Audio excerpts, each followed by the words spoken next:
सिंहस्थ कुंभमेळ्याच्या निधीचा उपयोग योग्य व शाश्वत कामावर व्हावा, यासाठीचे निवेदन राष्ट्रवादी काँग्रेस पार्टी ओबीसी सेलचे जिल्हाध्यक्ष ॲडव्होकेट सुरेश आव्हाड यांच्या नेतृत्वाखाली मनपा आयुक्त मनीषा खत्री यांना देण्यात आले.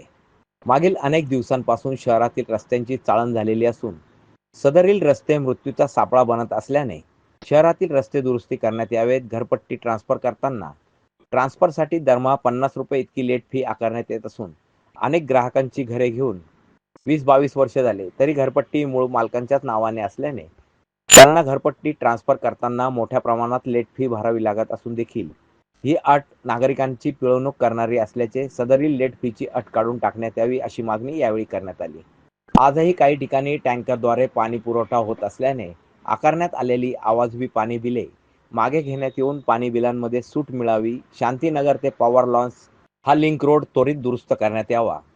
श्रीकृष्णनगर, घाडगेमळा, सत्यदेव नगर, मोरेमळा, चौधरीमळा, नागरेमळा, प्रोफेसर कॉलनी येथील रस्ते त्वरित भरण्यात यावे. भगवान बाबा नगर, नवनाथ नगर, समर्थ नगर आदी परिसरात 2 वेळेस मुबलक पाणी पुरवठा करण्यात यावा आदी मागण्यांचे निवेदन सुरेश आव्हाड यांनी दिले.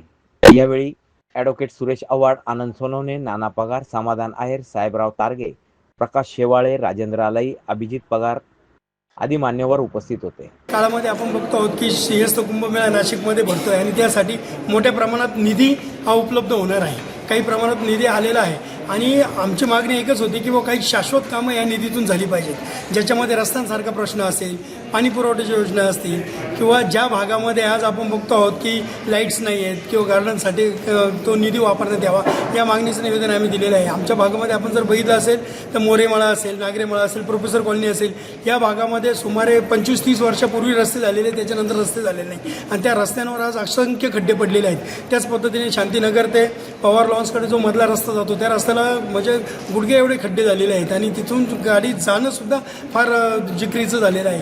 या रस्त्यांची लवकरात लवकर दुरुस्ती करण्यात यावी, काही नव्याने रस्ते करण्यात यावी. त्याच पद्धतीने आमचं सत्यदेव नगर असेल, काकडमळा असेल, या भागामध्ये श्रीकृष्णनगर असेल, येथे रस्ते करण्यात यावेत.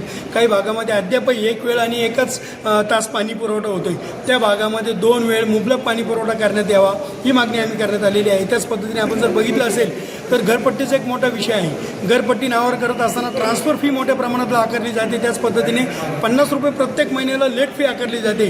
काही वेळेस अनेक नागरिकांनी अर्ज केलेले आहेत महानगरपालिकेकडे, परंतु महानगरपालिकेच्या काही कर्मचाऱ्यांनी सदरच्या अर्जाला केराची टोपली दाखवली आणि ज्याच्यामुळे आज त्या हजारो रुपयाचं 21, 20, 22, 24 हजार रुपयाची फी त्या एका कुटुंबावर लादण्याचा प्रयत्न करण्यात आलेला आहे. म्हणजे असं आहे की शासनाकडनं चुकी करायची, चुकी ह्या महानगरपालिकेकडनं व्हायची आणि त्याचा बोजा हा सर्वसामान्य नागरिकावर का, या संदर्भात आज आम्ही आयुक्त मॅडमची भेट घेतलेली आहे. त्याच पद्धतीने पाणी बिलं आपण जर पाहिलं असेल तर आवाजवी पाणी बिलं पाठवण्यात आलेली आहे, ज्याच्यामध्ये आपण जर पाहिलं असेल तर 1च तास पाणी पुरवठा केलेला आहे. काही ठिकाणी तर टँकर्सद्वारे पाणी पुरवठा केलेला आहे. काही भागातील लोकांना आजही स्वखर्चाने टँकर्स विकत घ्यावे लागत आहेत आणि त्या ठिकाणी देखील यांनी आवाजच्या सह पाण्याची बिलं पाठवण्यात आलेली आहे. आमची मागणी तीच राहिलेली आहे की सदरील सदोषाची पाण्याची बिलं मागे घेण्यात यावे. त्याच पद्धतीने जी घरपट्टीचा विषय होता तो लवकरात लवकर सॉल्व्ह करण्यात यावा. लवकरात लवकर चांगले आणि स्वच्छ रस्ते, स्वच्छ पाणी पुरवठा, मुबलक 2 वेळेस पाणी पुरवठा करण्यात यावा आदी मागणीचं निवेदन आज आम्ही आयुक्त मॅडमला देण्यात आलेलं आहे. Sachin Gaikwad, top news, Nashik.